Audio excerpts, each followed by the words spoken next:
I'm Riyahd Jones, and this is why I'm low-key famous. God doesn't waste experiences, and every experience carries value with it. The experience may not be relevant at the moment, but soon you'll understand that every move that God makes in our lives is intentional and is preparation for what's to come. There's value in everything that we go through, every experience, every relationship, and every failure. The art of life is learning how to extract the wisdom from all of your experiences. Most people only extract the pain, but it's the wisdom developed through trials and time that equip you for the ups and downs of life.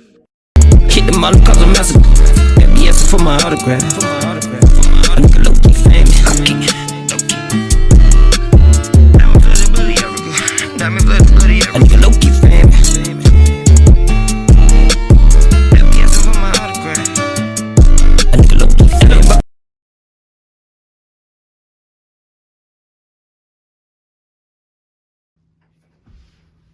All right, so today we here with a crypto investor, shoe designer, gym addict, father. For those of the ones that don't know you, tell the people who you are out here. I'm Riyahd Jones, some know me as Cool Jones, 29. I love life. I'm grateful, and I'm glad my boy got me on the podcast. Oh yeah, for sure. It was on the right, man. It was on the right. Real home team shit. You know, So where you from? What side of town? Forest Road. Okay. Born and raised. I spent my whole life on Forest Road, Okay, here in Columbus. Columbus, Georgia. Yo. Okay. Real Forest Road, baby. So growing up, what schools did you attend here in Columbus?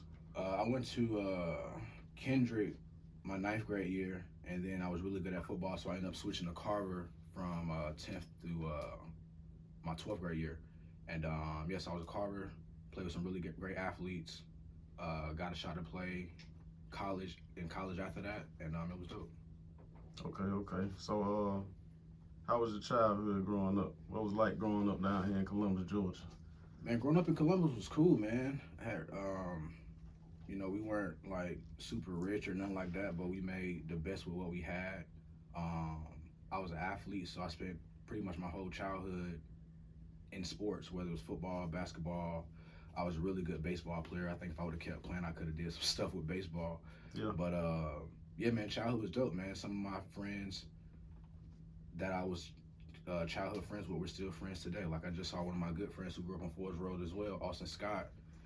We was just kicking it earlier, so Okay. man, I got Shout out to him. real ties, man, in Columbus. This is the city. This is what shaped me to who I am today, you know? For sure. So what did you want to be when you originally grew up? So originally, man, I wanted to obviously excel at football, and growing up, my goal was to play at an SEC school. So I wanted to play at like Georgia, Alabama. I wanted to play on Saturdays at 3:30 on CBS National TV. That was like the goal. Growing up, it wasn't necessarily NFL because it was just like a far-fetched thought at the time. I was like, man, if I can just make it to like a major school, I can better my chances at going pro. And so when I got to play in the SEC school, now my mind starts shifting to like, okay, we made it to the SEC at the University of Tennessee. Maybe we can go pro now. And so we tried it. We got a shot. We went pro. Didn't pan out, but it was a dope experience nevertheless. Okay. So yeah, growing up, that was the goal, like excel at football, go to a major school in the SEC, and then if I do good there, maybe I can go to the league and make some millions.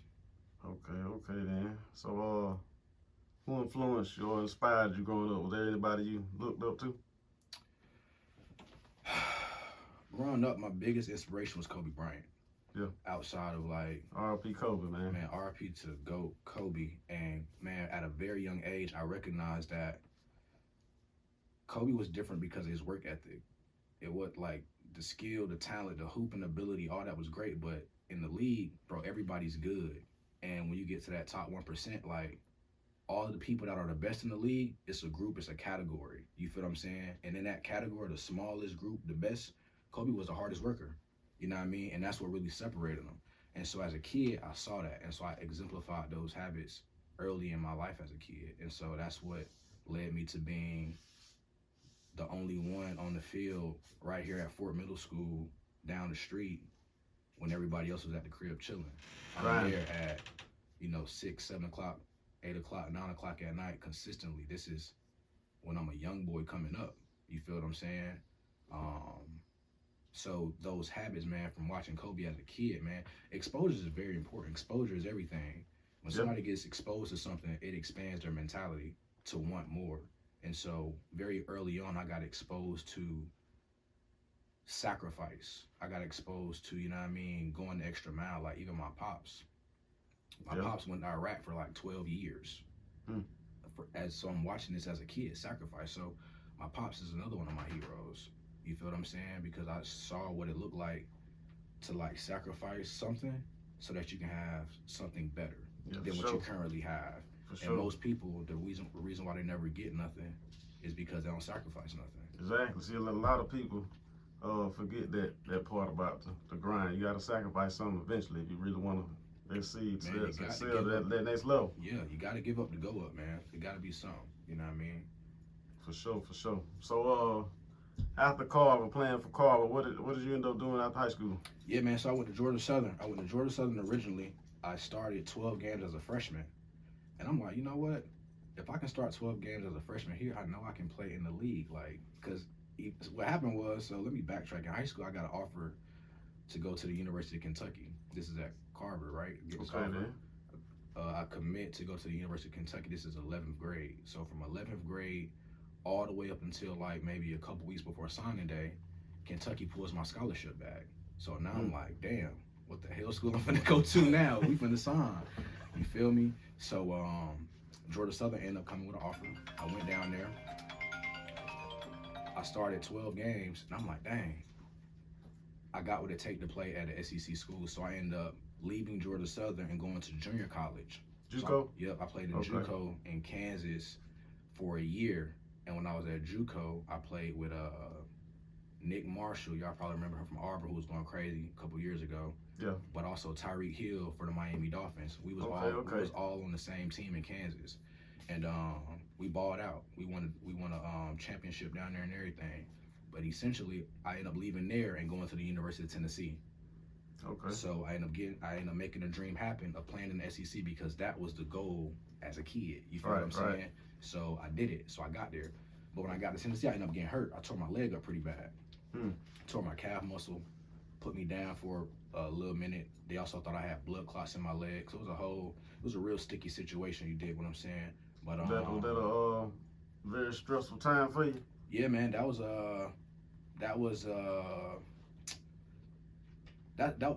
moment sucked, man, because I was in a wheelchair. I was very vulnerable.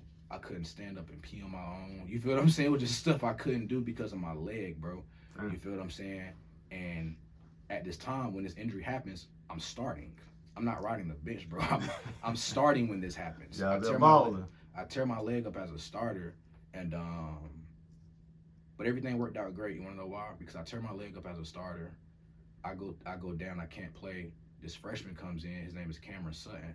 Cameron Sutton starts balling out. Currently today, Cameron Sutton got a $2 million contract in the NFL. So everything always works out for a reason, bro. So I'm grateful. Cam's still my dog to this day. But yeah, that's why I tore my leg up, man, and that kind of put me down. And so that's what kind of slowed my career down in college. At Tennessee, there was other factors that played a part as well, like focus and just me as a person. But the leg injury is what kind of backed everything up for real. And yeah, that was a very not depressing moment in my life, but it sucked for sure. Okay. So after that, you ended up making your way back to Columbus, right? Yep, I ended up. Okay. Okay, so you ended up coming back to Columbus. So how did it feel coming back to sleeping on that twin bed at your parents' house after what you had to been through? Now, my nigga, now we talking about depression. You feel what I'm saying? Because you gotta think, bro. I'm in college, bro. I'm living life on my own terms. I got my own shit going on. We good. You feel what I'm saying? I'm at a top school. Bro, I live in a bubble. Like, when you play at a major school like that, dog, you don't want for nothing. You just want for money because at the time we wasn't getting paid. So we wanted bread. But in terms of like other just little stuff like food, you come back to the crib, there's no food in the crib as much as it was in college. You feel it's just different, bro. Like, and then just the freedom. So I'm coming back from like Living life as a college athlete at we're talking about the University of Tennessee, Peyton Manning. You feel what I'm saying? Hendon Hooker going first round this year, quarterback. Like, major school, bro. And I come back to Forest Road. It was depressing. You feel what I'm saying? I'm sleeping on this twin-size bed. No bread. I got a degree. I can't get no job. I don't even want a damn job. You feel what I'm saying? But it was in that moment, I'm like, yo, something got to shake. So initially, you started like training people out of a storage unit, didn't it? Yep. So how big was that actual space? Man, about small as this room right here.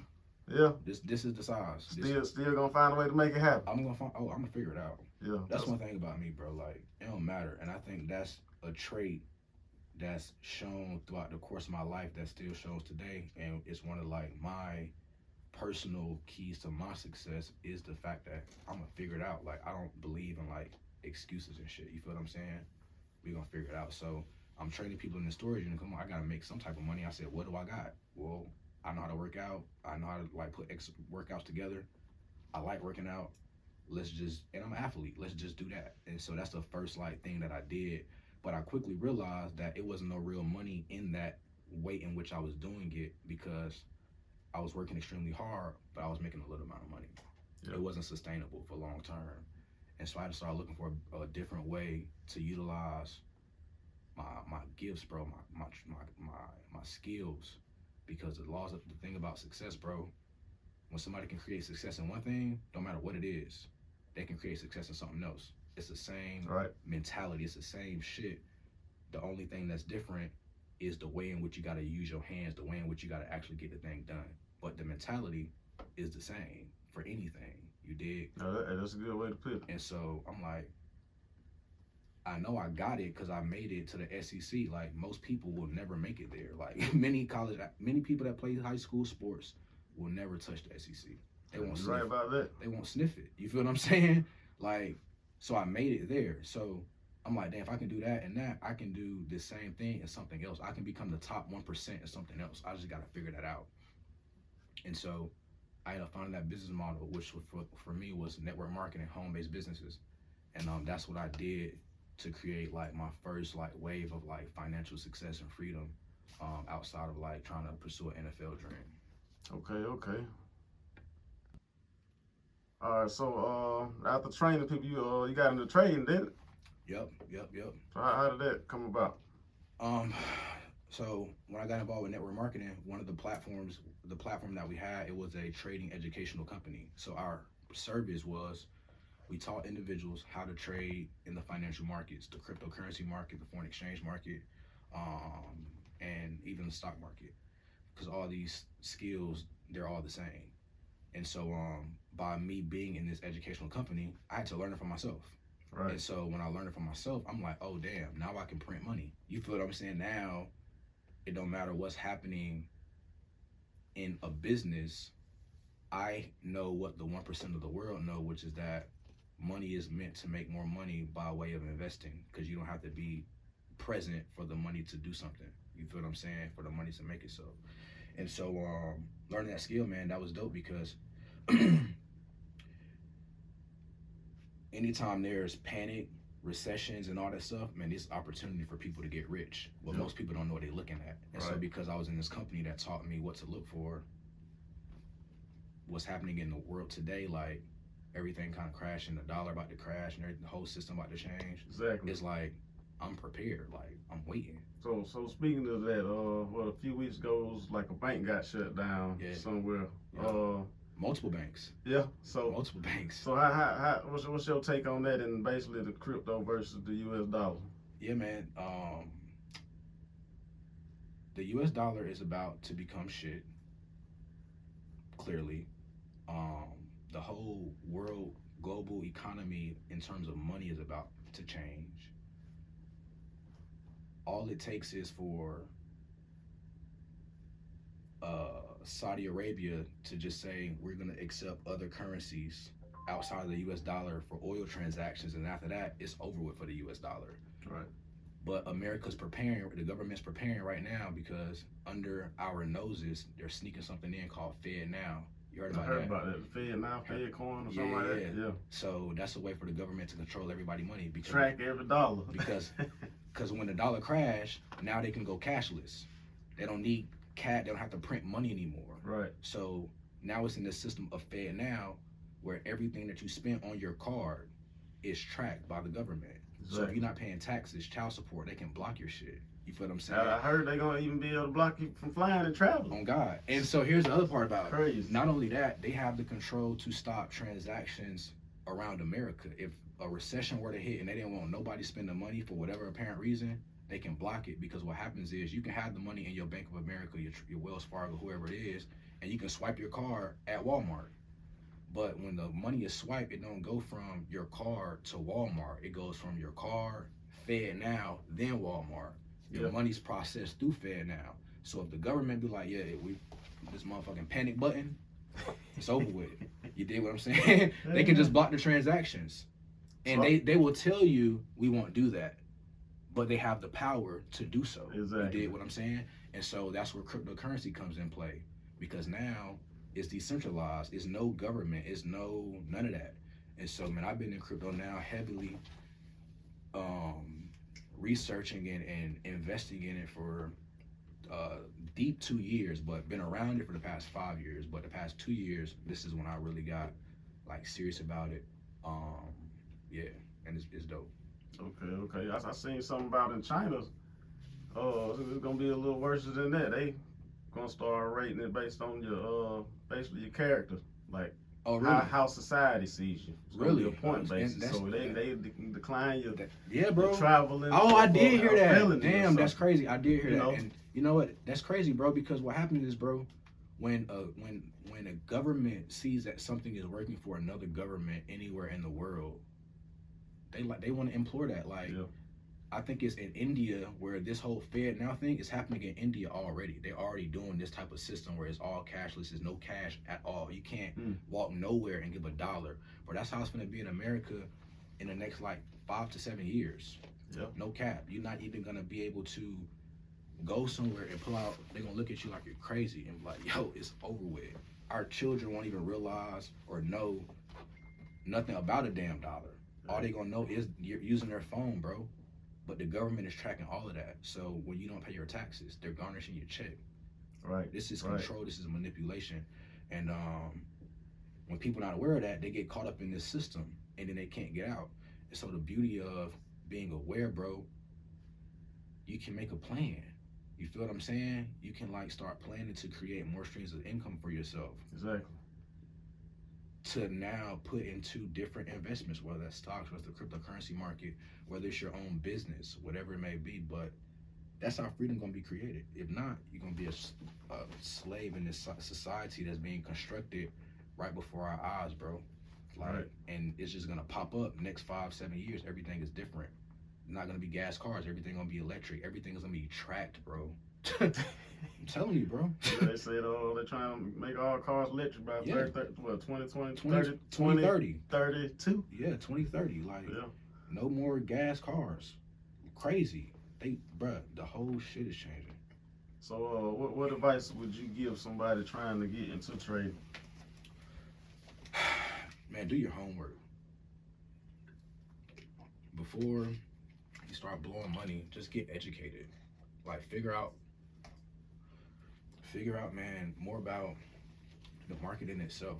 Because what happens is, man, when people get into the market and they're undereducated and they're emotional, it's a recipe for disaster. Blown account. Yeah. You feel what I'm saying? It's a recipe because you're not educated and you're emotional. 95% of investing and trading is emotion. It's emotional intelligence. Like, can you stay in that motherfucker when that shit is red? You feel what I'm saying? Like, bro, no cap. I've been down. What's your biggest loss, if you don't mind speaking on it? I really haven't had. So I've had some biggest like trading. I had some losses, like small losses, like a couple grand, like 2,000, 4,000. Yeah. But bro, I don't really trade as much. I like to invest long term. Gotcha. So my portfolio, bro, has been down 6 figures, bro. You feel what I'm saying? Like, I'm looking at $80,000-$90,000 negative for the day or the week. You feel what I'm saying? When the markets is ugly. So you gotta be in there like, yo, it's all good. You feel for what the I'm long saying? haul. No cap, because it gets sticky. The crypto market gets sticky, and that's the thing about like the stock market is more like safe, is more cool. Like I feel like if somebody's like super new, like learn about the stock market, get educated like on stocks where you can just put some money into and just kind of see it like kind of just grow a little bit to a certain extent. But that crypto market, jumping in there and you ain't educated and you emotional, you ain't gonna last. Right. All right, so Holy. Let's talk about it. How did you come up with the name? What does the name mean to you? Yeah, so holy means to be set apart by God for purpose. And I feel like at the core, everybody is set apart for something. It's about them identifying what they've been set apart for, and that's your purpose. Like, what are you on this earth for? Right. And that's what my brand is about. And my brand speaks to people who feel that way, but it also speaks to people who are unaware that that's a way to feel. You feel what I'm saying? And so, yeah, that's how it came about. It started off as just me having this idea for a legal cannabis company. Yeah. That was the first component of it. But then shortly after I got the idea, I said, this is not a company, this is a brand that's going to encompass many different verticals. Right. And so now we're on the fashion side of things, and I'm excited about it. But there's so much more stuff, like I was talking to you earlier about the podcast and things of that sort, different mediums and avenues to reach people with a message, because I feel like that's what branding is about. Or Right. anything, it's a perspective, and when you can get your perspective to align with people that see the same way, that group of people, you're always going to have people that are followers of that brand and love that brand because they love that message wholeheartedly. For sure. Because it speaks to them, you know. Right. So, what was the first piece of product you released for the brand? So the first product was back in last year. We launched the cannabis side of things. So we had wellness products on the line, as vapes, edibles, things of that sort. And then we kind of put that on hold because number one, I just had a newborn back in around that time as well. Okay. Little Kobe. And so I was more so focused on being a dad. And in that time period of focused on being a dad, I was like, man, this would be a good time to start getting the fashion side of things off the ground. And so the first thing that we dropped was a shoe. We dropped a shoe from the brand. You can show them what the shoe look like? Yeah, man. I love to pop it off my foot real quick. Just show this piece of art. This dope, comfortable shoe. And the dope thing about it is, bro, I didn't have to use my creativity to design the shoe. Yeah. That's the dope part. My manufacturer, they had it. So I said, cool.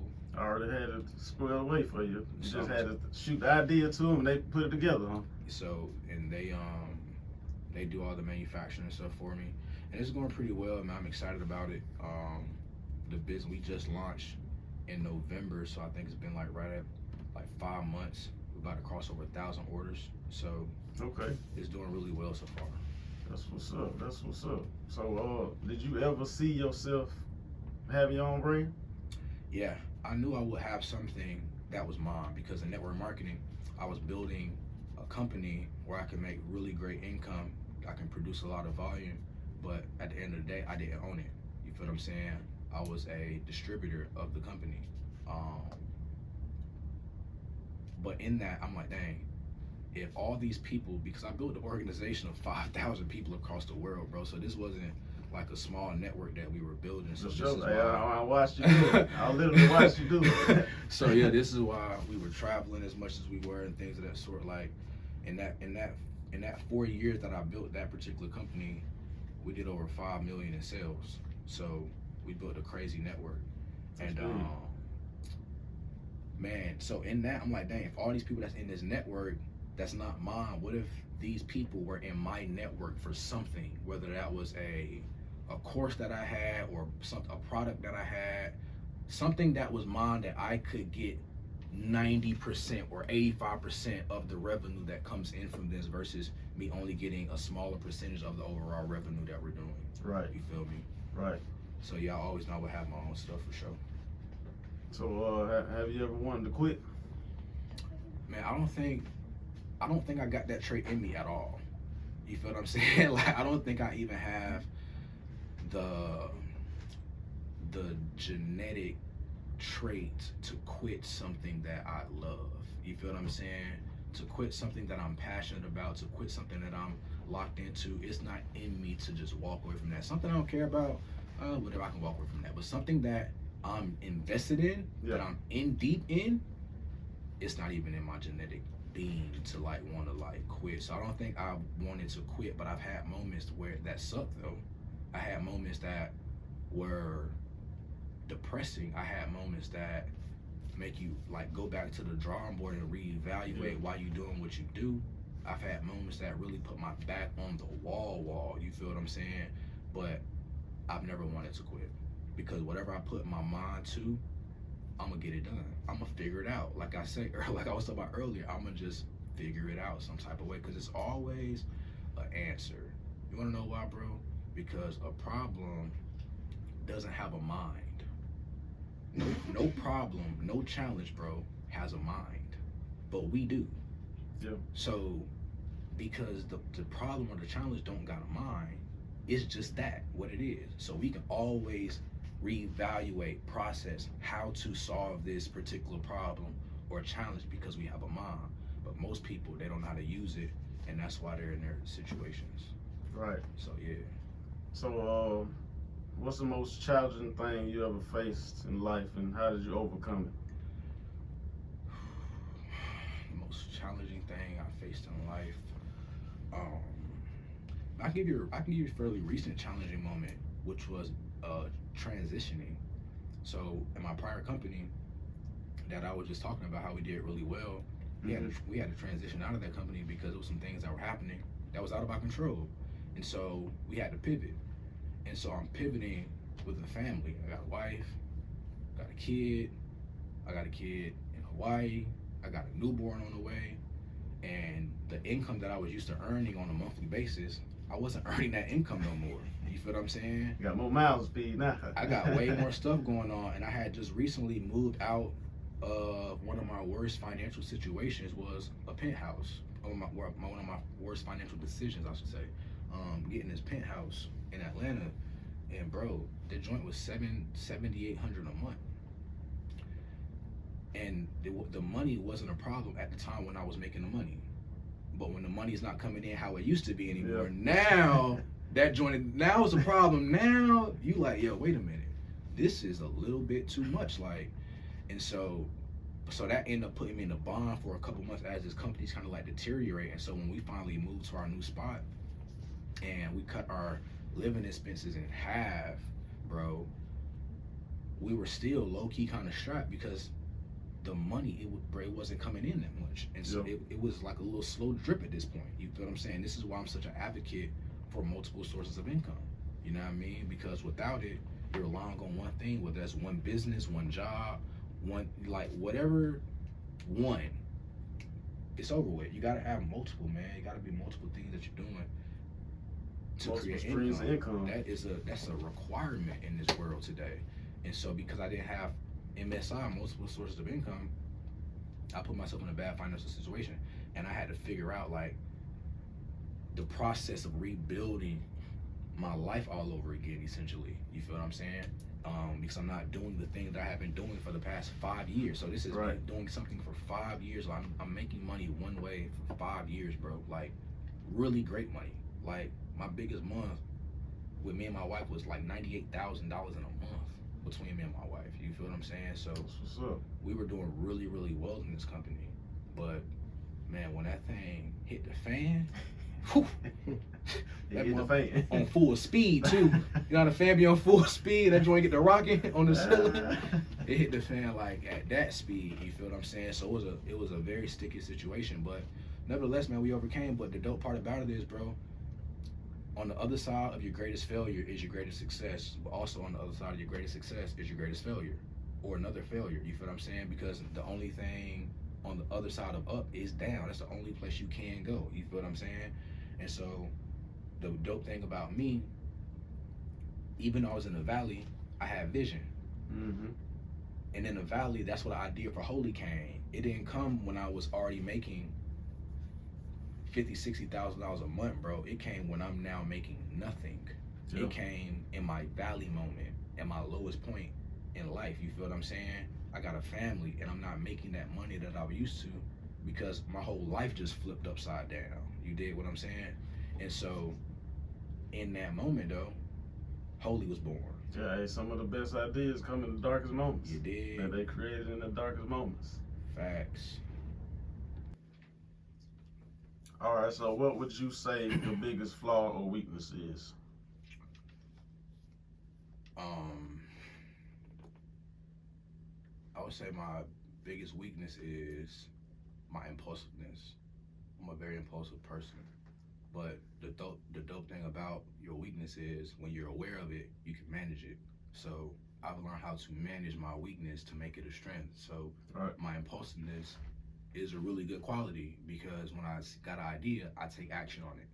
Like with Holy, it wasn't a thought that just kind of lingered in my head for months or years at a time. Like once I got the idea, it was like action steps involved to like bring it into reality.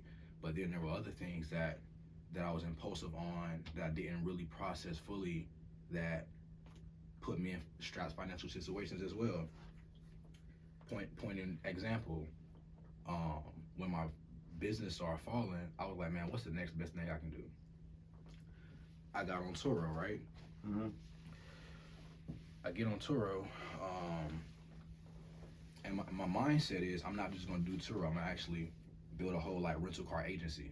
So it wasn't just Turo that I was thinking about, but Turo was just the first platform that was easy for me to just start making money on. But the goal was to build out a rental car agency.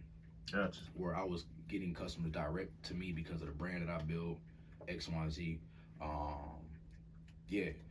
And so, bro, I didn't process this full plan out. I didn't really calculate the time that was going to be involved with a pregnant wife and all this type of stuff. I didn't process, like, the fact that it wasn't going to be as profitable as I thought it would be in the beginning, and I never processed the what ifs.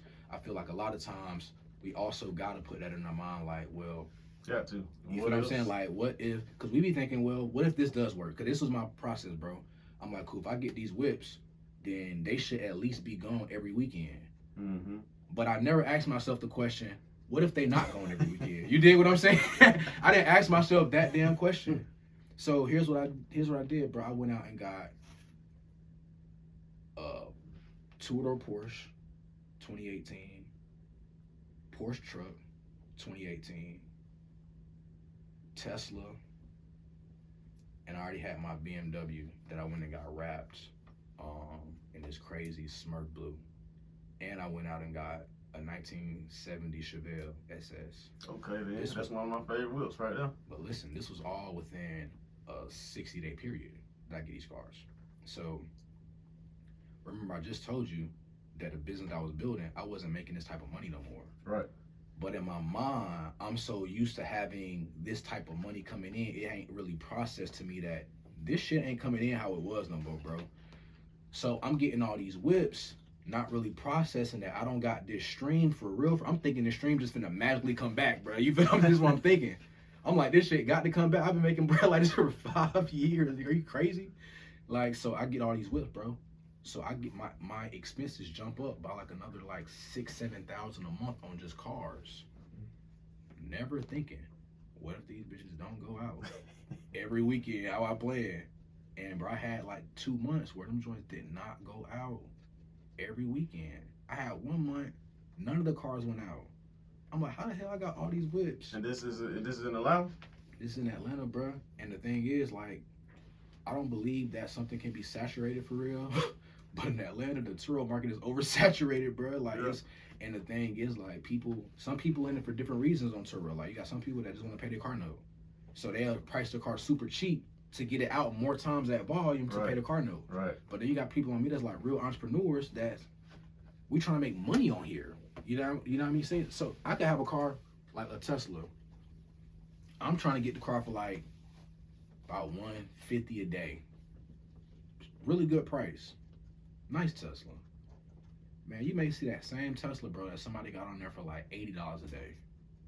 multiple times. You see multiple cars like that because they don't care about making the money. They're like, if I can get this car out like 6 times in a month, at $80 a trying to day, get paid for I'm it. just trying to get it paid for. And you got a bunch of people that just want to do that. So I didn't follow through on the whole plan of building out the agency because I didn't calculate how much time was going to be involved in that, bro, with what I had going on. So that was the worst business idea that I personally ever did for me. I think it's profitable. I got people that's killing it. But for me, though, the time in which I did it, I didn't fully process all the things that I needed to process. And, yeah, so that was a dub. Okay then. So, what do you feel is your most proudest moment or biggest accomplishment thus far? My biggest accomplishment thus far hasn't happened yet, but it's gonna happen in May. I'm dropping my book. Okay, So what's the name of the book? I'm dropping a book called The Devil in the Dark. And The Devil in the Dark is gonna be about how to overcome your devils, whatever they may be, to achieve success. It's inspired by, number one, it's inspired from God to me, but it's also inspired by a book called Outwitting the Devil by Napoleon Hill, who wrote Think and Grow Rich, my favorite book of all time. Gotcha. And so, yeah, that's what the book is going to be about. And so I think that's going to be my greatest accomplishment in my life. I think the book is going to do really well. I'm talking about a lot of vulnerable stuff in the book, and I'm looking forward to it. What's a couple books that Riyahd read?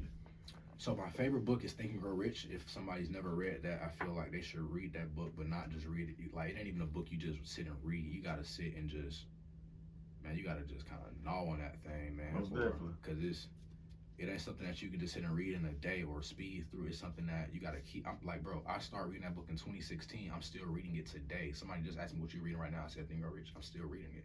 It's like the most revolutionary piece of work that somebody ever did. Think about it. The men that built this America, Andrew Carnegie, Charles Schwab, J.P. Morgan and Chase, like all these people that have built America, this dude named Napoleon Hill got to sit down and follow them around for 20 years, bro. He followed the richest man to ever live in America. He followed and documented their life and asked them their successes, their failures. He's literally documented stuff. He put in a book called Think and Grow Rich for $7.99.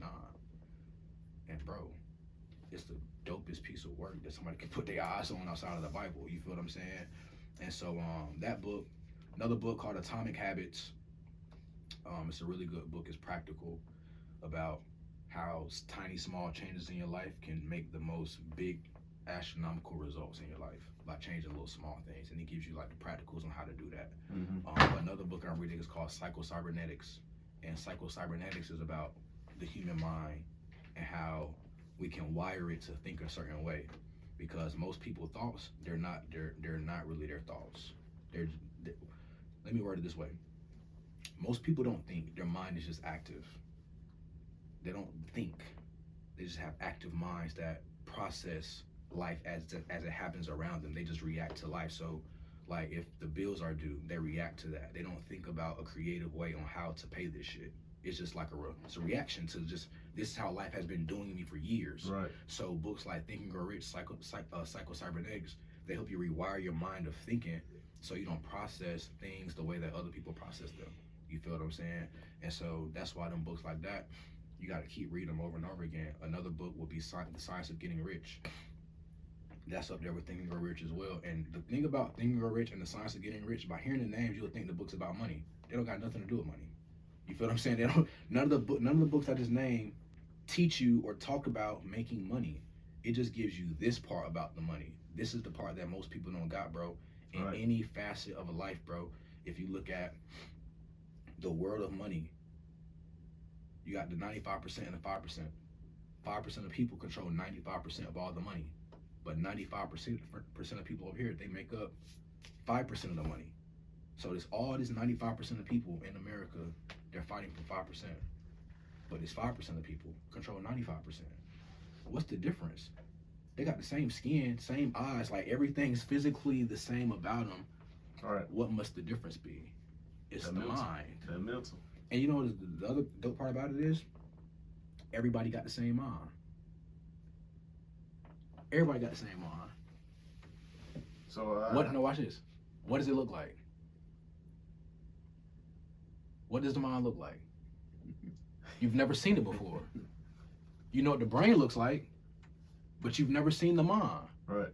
Because the mind is spirit. Everybody has the same mind. It's all about how you use that shit that changes your life. Everybody got the same mind. It's all about how you arrange it, though. Yep. And that's what these books teach you. And so that's what's helped me the most out of anything, bro. Just the mindset. Because, bro, money, you can make it doing anything. But you can have two people doing the same type of job, same type of business, but one person succeeding at it, one person not. It's all about to use the mind. Right.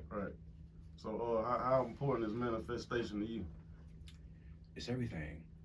I've been able to create a reality that I saw in my mom that I believe God wanted me to have. You feel what I'm saying? That's what I believe manifestation is for me. Because manifestation is a word that gets tossed around a lot in just the world.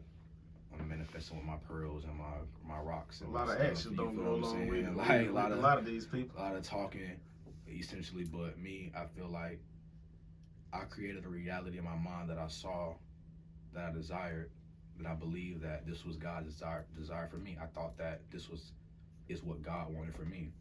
And so because I thought that, my actions, my habits, it lined up with that. I had a picture. You feel what I'm saying? And most people, they don't got no picture. They just react to life. They don't know how to create and think and use this, because again, this is the mind is spirit. Everybody got the same one. It's all about use it. And so, yeah. So, see, you did a couple speeches, over the years and stuff. So how was it getting in front of your first crowd? It was dope, man. Nervous? No, not for real, bro. I think the reason why I wasn't nervous is because I did it so much in private. I did it so much like before it was stages. I did it so much in rooms of 5 people, 10 people, 15 people, like in the trenches, bro, like really doing meetings and nobody showing up, and we're still doing the meeting. So I had so much practice, bro. I had so much sharpening the axe.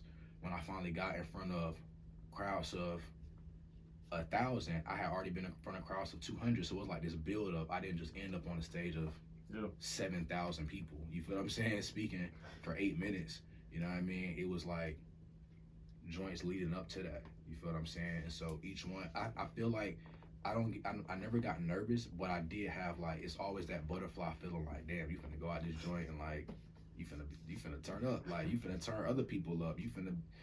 Cause bro, like, here's the thing. Anytime you got somebody attention, anytime you got somebody ear, bro, you got their heart. You feel what I'm saying? Anytime you can get somebody to sit down and listen to you and get emotion involved in what you're saying, like even a podcast. This is why podcasts are so valuable to society, but they can also be harmful to society if people not using their voice in the right way. Because you got people that's sitting, that's listening, that's tuned in. For that 8 minutes or that 10 minutes or that 30 minutes, you got somebody's attention. And because you're on the stage or you're on the platform and they're not,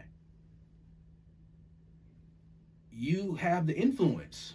You feel what I'm saying? Right.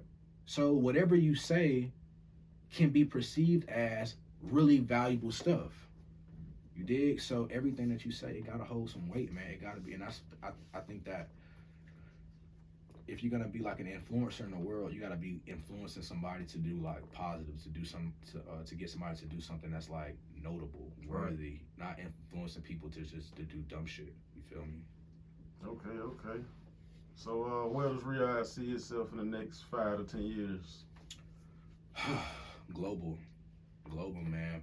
My purpose is to impact the lives of 1 million people for Christ.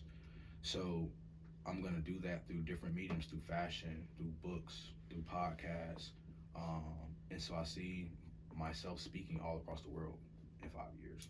You know what I'm saying? All businesses will be on autopilot in 5 years. It'll be me literally utilizing my voice, my influence, bro, because that's what makes me who I am. You dig? And my story, that's what sets me apart. Just how everybody's story is what sets them apart. Nobody got the same story. Everybody's story unique, and Right. everybody's story resonate with somebody. Our goal in life should be to get our stories and our perspective in front of people that they resonate with that, because they always gonna buy into the product, buy into the service, buy into whatever, because they get you. It ain't so much about the product. Like, anybody can create jackets and hoodies and all that kind of stuff, bro, but it's the vision, it's the other part that makes people buy into something, and not buy in one time, but they become repeat buyers, they become repeat customers, they keep coming back. You feel what I'm saying? They stay because they're involved into the community, they're emotionally in, and because Emotionally attached. because you had the influence and you use it correctly, you share the perspective with them with that they related with.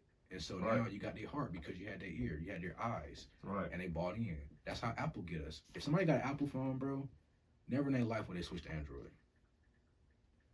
That's how you feel? Bro, if somebody has an Apple and they're, bro, listen, if somebody is an Apple enthusiast and they go down that train of Apple or iPhone to AirPods to Apple Watch to iPad, It's over with. They locked in. you're locked in. You wanna know why? Because you're now bought into the way that Apple makes you feel, bro. You don't want to just, I can't go get an Android now. You feel what I'm saying? Right.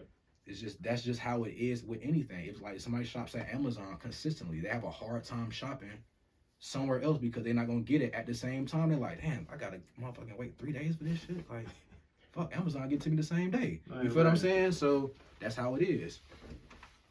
Yup, no cap. All right, so tell the people out here something that they don't know about Riyahd. Something that they don't know about me. Damn.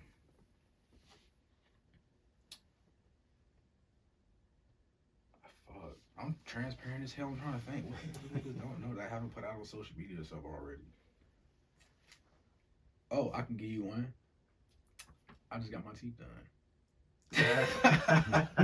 So I got this Hollywood smile, but here's the thing. Growing up, this is why I'm saying this. Growing up, my biggest insecurity was my smile. Yeah. That was my biggest insecurity growing up. And so I had a really big gap as a kid, but then I ended up getting braces.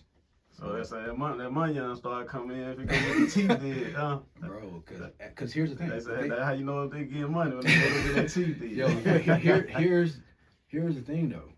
I feel like, how can I put it? It comes into a point in life where the things that you have that you make excuses about, the things that make you insecure, whatever those things are,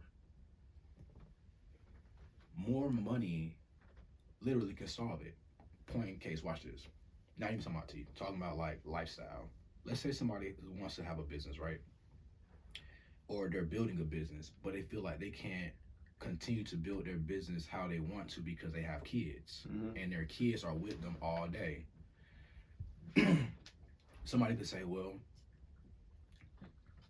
why don't you put your kids in like daycare or some shit like that, right? Then they could say, come back and say, well, I don't have the money for daycare, right? To pay for daycare. But that's what I mean about the reaction thing. They just react to life. They don't think creatively on how I can make this happen so that I can have that more time. Right. You feel what I'm saying? And that's the whole goal, like, because when somebody can do that, they can shift the whole narrative, bro. You feel what I'm saying? So when it came down to the teeth, it's like, yo, if I don't like my smile, I'm finna just go pay to get it fixed. Right. If I don't like wearing glasses or contacts, I'm gonna just go get my eyes corrected. You feel what I'm saying? It's just small stuff like that if you don't like it, you just get the money and you just fix it. And you just keep moving on. You feel what I'm saying? So the thing for me was like my teeth. I didn't like sometimes being on camera because I didn't like my teeth. You feel what I'm saying? So I'm like, fuck it. Let's go get it fixed. Okay. Selly P, now we got them pearly white. I remember Selly P as a kid. I'm like, yo, Selly P got good teeth. Hey, so what advice would you give to the youth out here, especially the young entrepreneurs? Because there's a lot of people out here that the younger generation seem like they kind of headed towards that entrepreneurship path. So what advice do you have for them? Man, I would say If you're an entrepreneur up and coming, man, you gotta study. If you're an up and coming entrepreneur and you have a product, you got a service, something that you're trying to build, you need to study not just your product, but study how people consume content. Study how people are on social media platforms. Study what content is resonating with people. Like, study marketing more than anything. Right. Because it doesn't matter how good your product or service is. If you don't have a way to market it, Right. then you're in the same position. And I watch so many people just in entrepreneurship, they start off the game too wrong, because before they build an audience for something, they buy a lot of product. And now Right. they're sitting on hella product with no audience, because, and it's not that their product sucked. It's not that the product is not good, but it's just not in front of enough people. It's not resonating with enough people. The perspective is not in front of the people that have your perspective. So if I'm upcoming entrepreneur and I don't really got a lot of money yet, that's cool. I just need to study marketing. I need to study how people consume content on Instagram, TikTok, things of that sort. Because when I finally do get my product, when I finally do have something that I'm doing that I want to scale, that I want to grow, I know how to get the customer base. You feel what I'm saying? Right. I was reading this book, and it was a story in there about this guy, and he asked this class a question. If you have a hot dog stand, what would be the next best thing to have if you got a hot dog stand? So if I got a hot dog stand or a lemonade stand, what would be the next best thing to have outside of that, Brashay? Some drink. No, if I'm trying to sell it. If I'm trying to sell to an audience, if I'm trying to sell to people, and I got a lemonade stand or a hot dog stand, what's the next? A sign, right? It'd be something like, you feel I'm something to market. It'll be something.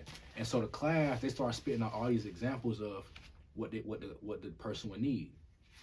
And then the teacher came back. He said, "Nah, those answers are cool, but the next best thing is a starving crowd. People that actually want the hot dogs, that want the lemonade." You feel what I'm saying?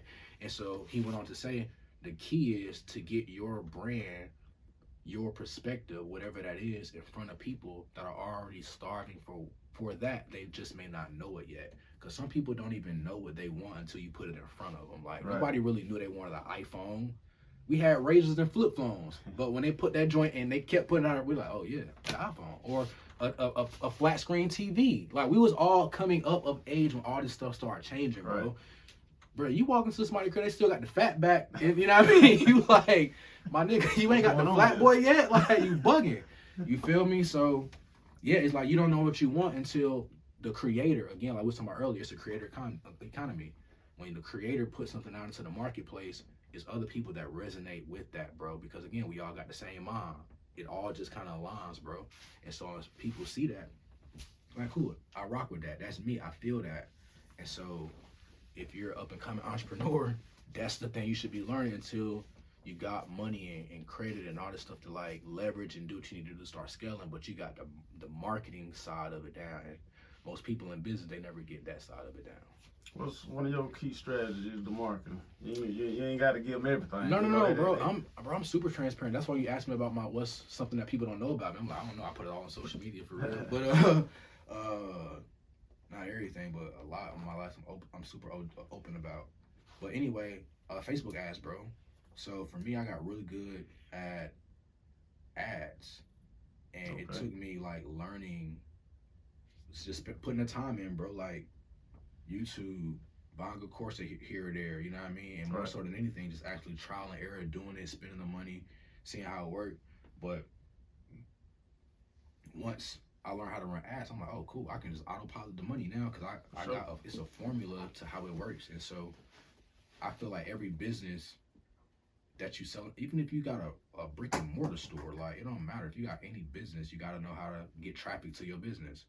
And if you can't get organic traffic on your social media platform because you don't got that many followers, you can just buy the traffic. You can just run the ads and put your product in front of the people's phone that's scrolling all day, and then they see what you got. Now, oh, dang, that's hard. Where that food at? Oh, that's down the street. Let me go check it out. Boom. Right. So learning that game is what kind of helped me, like, start scaling my brand pretty fast. Okay. So give us a quote out of Riyahd's book. Man, I'll do you one better. I'll get a quote that changed my life. Okay. It's from my mentor. His name is David Imonitier. He's So this your mentor? He's 35 years old. He was more prevalent in my life when we were building our last company. I no longer built. Neither of us no longer built that company anymore. So we're kind of on different like paths in life at this point in time. Gotcha. But we still talk and whatnot. But bro, this was back in 2018, bro. And this is when I had built my business up to allow. I had just started making $10,000 a month for the first time in my life, and it ended up tanking. I'm like, damn, I gotta figure this stuff out, bro. Like, cause that's how it is in entrepreneurship. You start making this money, but when you're early, you still trying to build foundation. Right. You feel what I'm saying? And so sometimes you have these spurts of income, but it ain't consistent yet. So the key is to get like hit new levels of income, but then stabilize it there. Right.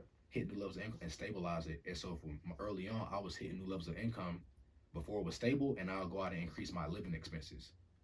That's what we all do, or that's what most people do with money in general. They start making more money, they go buy more stuff. Make more money, go buy more stuff. I get my tax refund, I go buy more things that I can't afford. I get a credit card, I go buy more things that I can't afford. So the philosophy overall about money has to change. So poor middle class people, regular average people that just haven't got the financial awareness of money yet, their purpose of money, their thought process behind money is that money is, I gotta pay the bills with this money.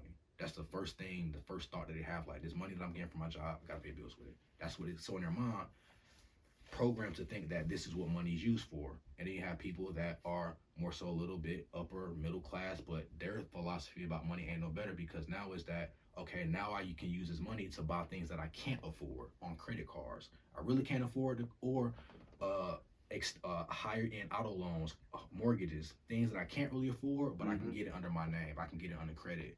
And I'm gonna use my job money, whatever the case may be, or my business, to pay for this credit, this loan that I can't afford. But then you got people that are financially astute about money, a little bit more advanced with money, and their philosophy on money is, this money gotta make me more money. Right. That's it. This all the money is for. Like, the thought of bills don't even cross the mind anymore. You feel what I'm saying? Because the goal for this money is to go out there and have it make more money. And so I forgot how we got to there. But the quote. Oh, bet. Yeah. So there we go. So 2018, I hit this new level of income, and I increased my living expenses. So I get the 10 grand a month. I'm like, cool. I can get out this 1-bedroom condo and give me a 2-bedroom condo. Now the 2-bedroom condo is $3,500 a month, making 10. Again, the what ifs. You don't think about the what ifs. Did cross my mind, what if this income not sustainable? What if you don't make 10 grand a month this month? What if, like, shit hit the fan? Like, what if? Not processing that, bro, because my impulsiveness. You did what I'm saying, what we was talking about earlier. So now I'm strapped for cash, and so I'm talking to my man David, and I'm like, yo, we having this conversation down in Florida, and he said something in that conversation that prompted me to go to this event. But after that event, we was on this webinar, and he looked at us in the webinar. He wasn't even talking directly to me. He was talking to the whole group. And he said this, bro, it changed my life forever. He says, if what you have today was created from nothing, then imagine what you can create with what you have today. Changed the game for me. Because when he said that, this is what I thought about. I said, damn. Where I'm at right now, bro, I came from nothing. I came from Forest Road, twin size bed. Nigga, I'm living in a condo. I got a Beamer. I got a bad wife. You feel what I'm saying? Like, I got a baby on the way. Like, I created all this from nothing. Right. And I built the team. I built something to 10 grand a month, doing over 100 grand a month in monthly sales. You feel what I'm saying? So I built something that came from nothing. That came from scratch. So knowing all what I know now, I'm back at scratch. What can I do with what I got today? The team that I built, the relationships that I built, the knowledge that I've gained. And bro, that just sent this pendulum, bro. And we was cracking. We was back cracking, man, a couple weeks later, because it was the mindset shift, bro. But then when I hit hard times again, when I had to transition, I thought about the quote again. Because I'm like, damn, here we go again. If what I have today was created from nothing, what can I do with what I got today? Boom, holy. Boom. So shout out to David. Never forget that. Oh, God. All right, this next segment gonna be a little survey we do, basically either this or that. All right, Chick-fil-A or Zaxby's? Chick-fil-A all day. That's God's food, boy. Reese's or Sneakers? Reese's for sure. Action or horror movie? Oh, damn, I'm torn. Give me action. Braids or lace fronts? Braids or lace fronts? I can't lie. I love when wife be in the lace front. I love when wife be in the lace front. Long hair or short hair? Long hair. Petite or thick? Petite. Cats or dogs? Dogs all day. Sweet or sour? Sour. Cooked or fast food? Fast food. Damn, I hate to say that, but fast food. $1 million or 800 credit score? $1 million or 800 credit score. Give me the 800 done, baby. Okay. Give me the 800. That's wrapping up that segment of the survey. But how important is credit to you? Man, credit is everything. Credit is leverage. So credit was actually my first business venture that I got involved with after I finished playing. When I finished training, when I got done doing a personal training deal, I actually got involved in a credit restoration company. And so this is where I started to learn the ins and outs about credit. I'm like, dang, this is crazy. I ended up sitting down with this guy. Me and my cousin, we ended up sitting down with this guy at this restaurant down over here in somewhere over here. And this was my first time ever seeing a black card. But not only did he show me a black card, he was showing me all his other credit cards, and he was showing me what he could do with the cards, like free flights, free hotels, free this, free that. Like, he was like, man, I just paid my taxes on my black card. I'm like, how much was your tax bill? He was like, 70,000. I said, you just paid it on your black card? He was like, yeah. I'm like, dang. And so this was making me aware of like credit. But at the time, I'm young. I'm like 23. It wasn't really resonating with me yet. I thought the idea was dope, but my credit was jacked up at the time. I couldn't get no black card. Even I couldn't get on Amex. But the seed was planted. And so as years began to progress, I started to realize like the power of credit. And so man, that's how I was able to get all those cars because of credit. You feel what I'm saying? And then the thing about credit though is quick as you can build it, you can also mess it up. I've messed up my credit multiple times, but I've also fixed it multiple times. You feel what I'm saying? And that's the game. Like when somebody understands and becomes aware, bro, of the game, it's like you can put yourself at risk and not really trip because you understand, like, man, like I can just fix it. So with the cars, like it was an L, but whatever. I'm alive. I'm breathing. Took an L on the credit, fixed it, and we back. You feel what I'm saying? It's like that's the game. So credit is, it just gives you a way to access capital, like building a business, like a clothing brand, some type of fashion brand, any type of product, but it's particularly clothing because it's so cash intensive. You got to re-up on shirts, jackets, hoodies, pants, like all of this stuff, shoes, whatever the case may be. When you make money, the money got to go right back out, right? Because it's cash intensive. You feel what I'm saying? So having access to capital on credit cards, it allows you to alleviate yourself a little bit of like, because you're not taking all the re-up money. Right. So you know what I mean? It take a little weight off your shoulders. You feel what I'm saying? And the dope thing about building like a brand though is the fact that, man, you can get like, let's say somebody's credit is messed up though. They can't really get funding from a bank, but they got a business that's doing really well online. You got different merchants out here, different funding companies that don't look at your credit, they look at what your business doing. Right. And if your business doing good, they'll give you some racks. You feel what I'm saying? I got approved for 15,000 from a merchant. I ain't take it yet, but I was like, dang, that's dope. Like they didn't look at none of my credit. They just looked at my business. And for the plug, his name is called OnRamp, and they do funding for like different like e-commerce brands and whatnot. They evaluate your business, not based on like credit or not. They literally look at your Shopify, look at your Wix or whatever platform somebody use. They look at it, and based on what your sales are, they give you funding, they give you capital, and they got nice repayment structure set up as well. So that's a good way for somebody to like build their brand without having like access to credit, but your business is like producing some income on paper. Okay. So what you want? You prefer personal or business credit? Business credit for sure, because it don't report to the personal. You can like Right. have stuff, you know what I mean, just lingering and stuff. Then you got like a lot of no interest credit cards on the business side. So let's say somebody got, you know, a $10,000, $20,000 limit on their first business card from like, you know, Truist, Navy Federal, Bank of America, Synchrony Bank. These are all plugs for y'all if you listening. PenFed, Alliant, Federal Credit Union, Delta Federal. What else is another good one? Yeah, there's some good ones you can start with. Like, just shoot your shot. If you got good credit, right? Yeah. Yeah, a lot of successful people I know, once they tap into that business side, they don't even touch the personal credit. Yeah, man, because you can literally get that business card and you can swipe 10,000 or 20,000, no issue, and it's not gonna hit your personal. Right. You swipe 10, 20,000 on your personal, now your credit shot. Gonna drop it like but food. you can use that personal to personal guarantee sort of business. Right. They give you 10, 20,000. Now you like, Drop cool, some gems, I want to start this brand. Drop some gems. You can literally go get all your stuff at one time on one swipe, whatever you need. And now it's no interest for 18 months.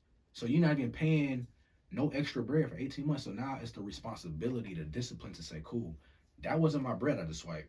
I got to pay them back. I got to pay the plug back. Can you imagine not paying the plug back and he fronts you? You're bugging. You feel what I'm saying? And that's all credit is. That's the game. The bank is the plug. They give you the bread. All you gotta do is have a good name, good credit, have they're basically saying like, cool, if he got a 700, he been paying these people back. He's responsible. Like, I can trust him with my bread. So they front you to work. You go out there and you fuck it up, they can't trust you no more. So you can never come back to the plug ever again. Never. And that's all credit is, bro. And so when somebody they're responsible with the plug start trusting them more, and they start them with 10, but 90 days later, now they got 15. Right. Then they keep doing it again. 90 days later, now they ain't skipping 20, they get them 25. I'm just telling you what happened to me. You feel what I'm saying? I'm just giving the game, bro. Like, that's how it is, bro. Like, and then I just found out, like, and this is another plug for somebody that got really good credit. If you got Amex, if you already got Amex on business, you already got Amex, you already got good credit, you got a good history with Amex.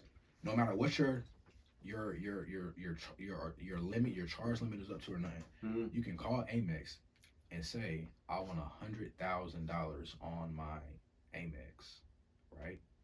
And their reply to you would be, you just got to send them the tax returns, your 2 years tax returns from your business, just so that you can prove that you're making money. It don't matter what the tax returns say, you just got to submit the 2 years tax return just to prove that you got something coming in.